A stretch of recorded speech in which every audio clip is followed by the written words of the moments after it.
Welcome to know 247। दोस्तों, recently supreme court ने एक पीआईएल को रिजेक्ट कर दिया जिसमें गवर्नमेंट के E20 पेट्रोल पॉलिसी को चैलेंज किया गया था। यानी कि पेट्रोल जिसमें 20% एथेनॉल मिक्स हो। आप देख सकते हैं supreme court rejects plea against E20 petrol policy, no ethanol free option allowed. यानी कि अब तक जो हम पेट्रोल यूज करते आए तो उसमें एथेनॉल मिक्स नहीं होता था, लेकिन अब सरकार ने डिसीजन लिया है कि अब जो भी इस देश के अंदर पेट्रोल मिलेगा उसमें 20% एथेनॉल मिक्स होगा। और इसी डिसीजन को लेकर सुप्रीम कोर्ट के अंदर एक पीआईएल दाखिल की गई थी जिसको सुप्रीम कोर्ट ने रिजेक्ट कर दिया है। तो हम इस वीडियो में डिटेल में समझेंगे कि E20 पेट्रोल क्या है और इसको लेकर सरकार ने इस तरीके का डिसीजन क्यों लिया और इसको क्यों क्रिटिसाइज किया जा रहा है। हम इस वीडियो में डिटेल में समझने की कोशिश करेंगे।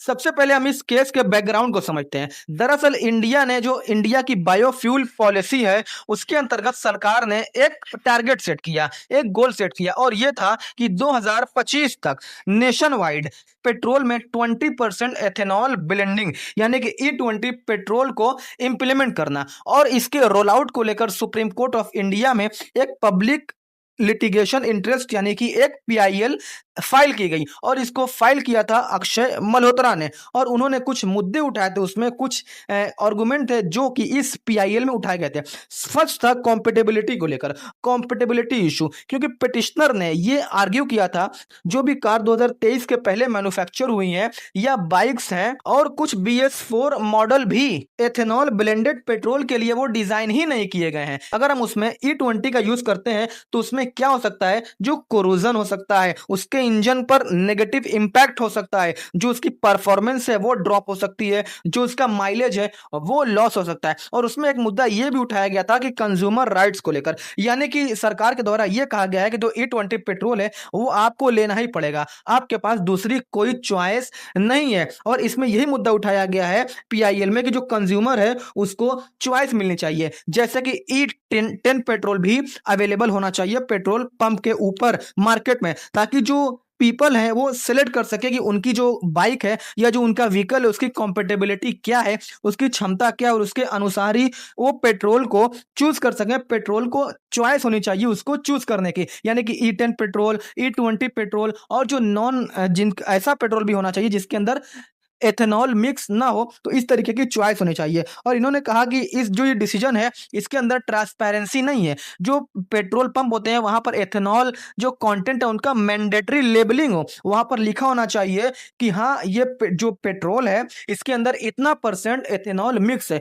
और वहां पर जो जब पेट्रोल डलवाने के लिए हम जाएं, जो कस्टमर्स होते हैं तो उनको ये क्लियरली इन्फॉर्म किया जाना चाहिए कि उनका जो व्हीकल है, जो उनकी गाड़ी है वो कॉम्पिटेबल है या नहीं, यानी कि वो जो एथेनॉल डालने के लिए वो राइट है, वो सही है या नहीं है, वो एथेनॉल कॉम्पिटेबल है या नहीं है। इस तरीके की ट्रांसपेरेंसी होनी चाहिए। और जो ग्लोबल नॉर्म्स है उसके बारे में भी बात की गई थी, इस मुद्दे उठाए गए थे। पीआईएल में ये भी हाईलाइट किया गया कि जो यूएस है, EU है, ये इन जैसे देश है उसमें भी एथेनॉल फ्री पेट्रोल अभी भी अवेलेबल है और पेट्रोल पंप के ऊपर एथेनॉल कंटेंट क्लियरली डिस्प्ले होता है, जबकि इंडिया में ट्रांसपेरेंसी की कमी है, यानी कि यहाँ पर कुछ भी डिस्प्ले नहीं होता। अगर हम पेट्रोल डलवाने जाएंगे तो हमें ये पता नहीं होता है कि ये 20% एथेनॉल मिक्स पेट्रोल है, क्योंकि कोई भी डिस्प्ले नहीं होता, नहीं हमें ये बताया जाता है कि हाँ ये एथेनॉल मिक्स पेट्रोल है। और सरकार ने कहा है कि जो E20 पेट्रोल है वो लेना जरूर, यानी कि आपको वो लेना ही पड़ेगा, आपके पास चॉइस नहीं है। और ये जो मुद्दे उठाए गए इस पीआईएल के द्वारा, इसके बाद सरकार ने रिस्पॉन्ड भी किया और सरकार ने साफ तौर पर यह कह दिया है कि ये एक तरीके का पॉलिसी डिसीजन है। अटॉर्नी जनरल ने कोर्ट से यह कहा कि कोई भी आउटसाइडर व्यक्ति, कोई भी बाहर का व्यक्ति हमें डिक्टेट नहीं कर सकता, हमें उसको आदेश देने का, डिक्टेट करने का अधिकार नहीं है कि इंडिया में कौन सा फ्यूल होगा, कौन से फ्यूल को इस्तेमाल किया जाएगा और कौन से फ्यूल को इस्तेमाल नहीं किया जाएगा। ये एक सॉवरेन पॉलिसी मैटर है जो कि नेशनल एनर्जी सिक्योरिटी और इकोनॉमिक इंटरेस्ट के लिए लिया गया है। कोई भी व्यक्ति इसमें इंटरफेयर नहीं कर सकता है। सरकार का यह भी कहना है कि इससे फार्मर का वेलफेयर होगा। गवर्नमेंट का स्टैंड था कि जो एथेनॉल ब्लेंडिंग होती है वो किससे बनती है, वो शुगर कैन से बनती है, वो गन्ने से बनती है। और जो ग्रेन्स होता है, जो शुगर कैन, गन्ना और ग्रेन होता है उससे निकलता है, जो फार्मर्स को स्टेबल डिमांड, और इससे क्या होगा, उनको इनकम मिलेगी। यानी कि सरकार का कहना यह है कि जो ये शुगर कैन होता है उससे उनको इनकम मिलेगी, क्योंकि पहले इसका इस्तेमाल नहीं होता था, तो इसलिए उनको जो कीमत होती थी गन्ने की वो सही से उसकी नहीं मिल पाती थी। जो उसका एमएसपी होता था, एमएसपी पर भी उनको राइट प्राइस नहीं मिल पाता था। इसलिए डिसीजन जो है एग्रीकल्चरल इकोनॉमी के लिए बहुत ही क्रूशियल है, बहुत ही इंपॉर्टेंट है। और नेक्स्ट इसमें जो सरकार ने कहा कि सेफ्टी एश्योरेंस, यानी कि जो भी अभी हम कह सकते हैं कि ऑटोमोबाइल मैन्युफैक्चरर्स हैं, जैसे कि सियाम हो गया, एसआईएम या मारुति सुजुकी हो गया, उनके स्टेटमेंट भी कोट किए गए जिसमें कहा गया था कि ई20 पेट्रोल से माइलेज जो है वो इन्होंने एक्सेप्ट किया कि माइलेज 2 से 4% तक घट सकता है, माइलेज गिरेगा, लेकिन इंजन सेफ्टी पर इसका कोई भी मेजर रिस्क नहीं है, इसका इंजन पर कोई भी नेगेटिव इंपैक्ट नहीं पड़ेगा, सरकार का यह कहना है। अगर इश्यूज राइज भी होते हैं और इस तरीके की बातें होती भी हैं, कोई इंपैक्ट पड़ता भी है, तो जो इंश्योरेंस है, जो वारंटी है, उसके द्वारा उसको कवर कर लिया जाएगा। और जो स्ट्रेटेजिक बेनिफिट है उसको लेकर भी बातें सरकार ने कही है। सरकार का कहना है कि जो एथेनॉल ब्लेंडिंग है उससे जो क्रूड ऑयल इंपोर्ट होता है फॉरेन से, उस पर जो हमारी डिपेंडेंसी है वो हमारी डिपेंडेंसी कम हो जाएगी दूसरे देशों के ऊपर। और इंडिया का जो फॉरेन एक्सचेंज है वो हर साल लगभग $4 बिलियन, लगभग अगर 30,000 करोड़ रुपए की बचत होगी। साथ ही जो कार्बन एमिशन होगा, कार्बन एमिशन भी इससे कम होगा। और जो इन्वायरमेंट है, हमारा इन्वायरमेंट क्लीन होगा, हमारे इन्वायरमेंट को भी फायदा मिलेगा। तो ये बेंच जो थी ये chief justice of India BR Gavai के द्वारा हेड की जा रही थी, और उनके द्वारा जो पीआईएल थी उसको डिसमिस कर दिया गया। और कोर्ट ने ये इफेक्टिवली माना कि जो ई20 रोल आउट है, जो ये ई20 का फैसला, ये एक पॉलिसी डिसीजन है और इसमें जो न्यायपालिका है वो कुछ भी नहीं कर सकती है। ये एग्जीक्यूटिव डोमेन में आता है और जुडिशियरी इसमें अपना इंटरफेयर नहीं करेगी जब तक कि इस फैसले से कोई भी कॉन्स्टिट्यूशनल या फंडामेंटल राइट्स का वायलेशन नहीं हो जाता है, तब तक न्यायपालिका इस फैसले में कोई इंटरफेयर नहीं करेगी। और ये कहते हुए सुप्रीम कोर्ट के द्वारा इस पीआईएल को रिजेक्ट कर दिया गया। सबसे पहले हम ये समझ लेते हैं कि ए20 फ्यूल है क्या। अगर हम एकदम सिंपल लैंग्वेज में कहें कि ऐसा पेट्रोल है जिसमें 80% तक नॉर्मल पेट्रोल होगा और 20% उसमें एथेनॉल मिक्स होगा। एथेनॉल एक एल्कोहल होता है जो sugar cane, rice, food grains उसी से बनता है और इसका यूज दुनिया भर में बायोफ्यूल के रूप में किया जाता है। गवर्नमेंट का टारगेट है कि 2025 तक पूरे इंडिया में ई20 ब्लेंडिंग अचीव किया जाए, मतलब हर लीटर पेट्रोल में 20% एथेनॉल मिक्स होगा। इससे भारत की ऑयल इंपोर्ट डिपेंडेंसी कम होगी, फार्मर को एक्स्ट्रा इनकम मिलेगी और जो हमारा इन्वायरमेंट है वो भी इससे क्लीन होगा। अगर हम इसके बेनिफिट्स की बात करें तो इसका पहला बेनिफिट्स इकोनॉमिक बेनिफिट्स है। इंडिया अपनी एनर्जी नीड्स का, अपनी जरूरत का 85% क्रूड ऑयल इंपोर्ट करता है। ये इंपोर्ट पर ह्यूज फॉरेन एक्सचेंज खर्च करता है, बहुत ज्यादा हमें डॉलर खर्च करने पड़ता है इसके ऊपर। और एथेनॉल ब्लेंडिंग से 20% तक की जो डिमांड है पेट्रोल की, जो वो हम उतने डोमेस्टिक एथेनॉल से ही पूरी कर लेंगे। और नीति आयोग के हिसाब से ई20 पेट्रोल से लगभग हर साल देश का $4 बिलियन, लगभग 30,000 करोड़ रुपए की बचत होगी। इसमें फार्मर्स को क्या बेनिफिट है? दरअसल जो एथेनॉल होता है वो मेनली शुगर कैन से बनता है, जैसे शुगर कैन हो गया, ब्रोकन राइस हो गया, फूड ग्रेन्स हो गया, ये उसी से बनता है। और जो शुगर कैन होता है, फार्मर को अक्सर प्रॉब्लम होती है, उनको प्रॉब्लम ये होती है कि जो उनका प्रोड्यूस होता है उन्हें सही दाम, जो फेयर प्राइस नहीं मिल पाता है, वो एमएसपी पर नहीं बिक पाते हैं। तो जो एथेनॉल की डिमांड है वो इस गैप को फिल करती है। जो एथेनॉल हम यूज करेंगे वो इस जो गैप है ना उसको पूरा करेगी। जो सरप्लस ग्रेन्स होता है या जो लो क्वालिटी ग्रेन्स होते हैं जो इस्तेमाल करने लायक नहीं होती, उनसे एथेनॉल बनाकर फार्मर क्या कर सकते हैं, वो एक्स्ट्रा इनकम अर्न कर सकते हैं, वो एक्स्ट्रा पैसा कमा सकते हैं। इसका इन्वायरमेंटल बेनिफिट्स ये हो सकता है कि जो एथेनॉल होता है वो एक ऑक्सीजन और रिच फ्यूल होता है।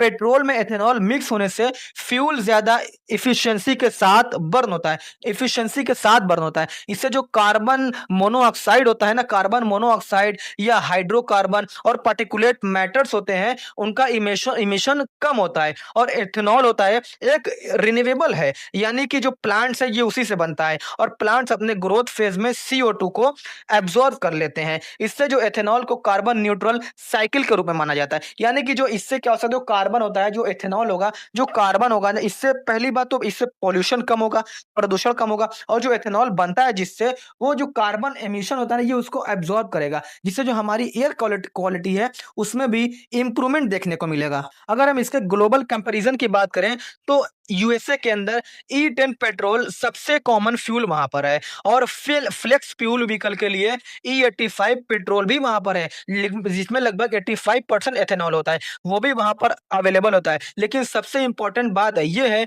कि अमेरिका के अंदर जो पेट्रोल पंप होते हैं वहां पर जो कंज्यूमर्स होते हैं उनको चॉइस होती है कि वो कौन सा पेट्रोल यूज करना चाहते हैं, कौन सा पेट्रोल इस्तेमाल करना चाहते हैं। लेकिन भारत सरकार का जो डिसीजन ये है उसके अकॉर्डिंग आपके पास कोई भी चॉइस नहीं है, इसलिए इसको क्रिटिसाइज किया जा रहा है। अगर हम यूरोपीय यूनियन की बात करें तो यहाँ पर क्या कह सकते हैं, जो एथेनॉल ब्लेंडिंग पॉलिसी है वो बहुत ही फ्लेक्सिबल है। अलग अलग देश में 5% से 10% तक ब्लेंडिंग कॉमन होती है। फ्यूल पंप पर एथेनॉल कंटेंट क्लियरली डिस्प्ले होता है, वहां पर मैंडेटरी होता है ताकि जो कंज्यूमर है उनको चॉइस मिल सके और उनको उनकी इन्फॉर्म किया जा सके उनके ऊपर कुछ भी वो जो इस्तेमाल करना चाहे E10 E20 या बिना एथेनॉल का पेट्रोल वो उसको ले सकते हैं, उनके पास भी चॉइस होती है। और अगर हम इंडिया की बात करें तो गवर्नमेंट ने जो nation wide E20 roll out compulsory किया है 2025 तक, लेकिन कंज्यूमर के पास एथेनॉल फ्री पेट्रोल लेने की कोई चॉइस नहीं है और ऑप्शन ही नहीं है उनके पास, और पंप पर एथेनॉल कंटेंट लेबलिंग बहुत ही लिमिटेड है, बहुत कम है। तो ये जो इंडियन गवर्नमेंट का फैसला ये मैंडेटरी, ये हमें मानना ही मानना है, हमें कोई चॉइस नहीं है। लेकिन जो यूनाइटेड स्टेट्स है वहां पर चॉइस दी गई है, यूरोपीय यूनियन है उनके ऊपर वहां भी चॉइस दी गई है। तो इस तरीके के डिसीजन के साथ सरकार को आगे बढ़ना चाहिए कि जो कंज्यूमर है उनको चॉइस मिलनी चाहिए और जो कॉम्पिटेबिलिटी होती है वाहन की, पेट्रोल को डालने से पहले उसको बताना चाहिए कि हाँ आपकी गाड़ी के लिए पेट्रोल फेयर है, सही है या नहीं है। इस तरीके से जो डिस्प्ले होना चाहिए कि यहाँ पर E20 पेट्रोल मिलता है, E10 पेट्रोल मिलता है और जनता के पास चॉइस होनी चाहिए। यही सबसे बड़ा मुद्दा है सरकार के इस डिसीजन को लेकर। E20 पेट्रोल को लेकर कुछ चैलेंजेस भी हैं। सबसे पहला है व्हीकल कंपैटिबिलिटी, जैसा कि मैंने आपको बताया। भारत के जो ज़्यादातर व्हीकल्स हैं, स्पेशली जो 2023 के पहले मैन्युफैक्चर हुए हैं, उनके इंजन्स हाई एथेनॉल ब्लेंड के लिए डिज़ाइन नहीं किए गए, मैंने पहले ही आपको बताया। और E20 से क्या हो सकता है, जो उसका रबर पार्ट्स होता है, जो गियर होता है, वो खराब हो सकता है, जो उसकी एफिशिएंसी होती है, वो भी लॉस हो सकती है, वो कम हो सकती है। और SIAM ये भी कहा है कि जो माइलेज होगा वो माइलेज 2 से 4% तक गिर सकता है, जबकि नीति आयोग की रिपोर्ट के हिसाब से जो माइलेज है वो 6% तक गिर सकता है। नेक्स्ट है इंफ्रास्ट्रक्चर एंड सप्लाई चेन, यानी कि जो एथेनॉल होता है उसको हैंडल करने के लिए स्पेशल स्टोरेज टैंक और पाइपलाइन की जरूरत होती है, क्योंकि एथेनॉल वाटर में एब्जॉर्ब हो जाता है और इजीली डिग्रेड हो सकता है। इंडिया के फ्यूल डिस्ट्रीब्यूशन नेटवर्क में अभी लार्ज स्केल एथेनॉल स्टोरेज और ब्लेंडिंग फैसिलिटीज की बहुत ज्यादा कमी है, एथेनॉल को स्टोर करने की कमी है।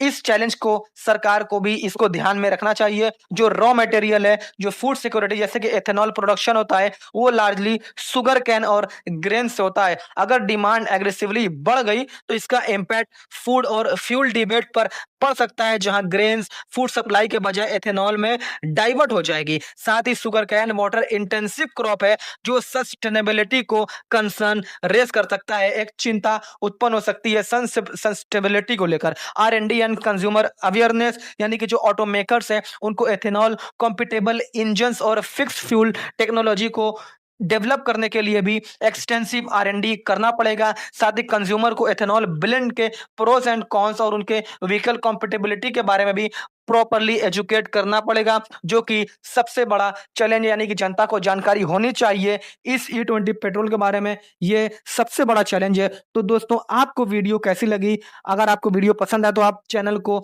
सब्सक्राइब करें, वीडियो को लाइक करें, कमेंट करें, शेयर करें। Thanks for watching this video. जय हिंद।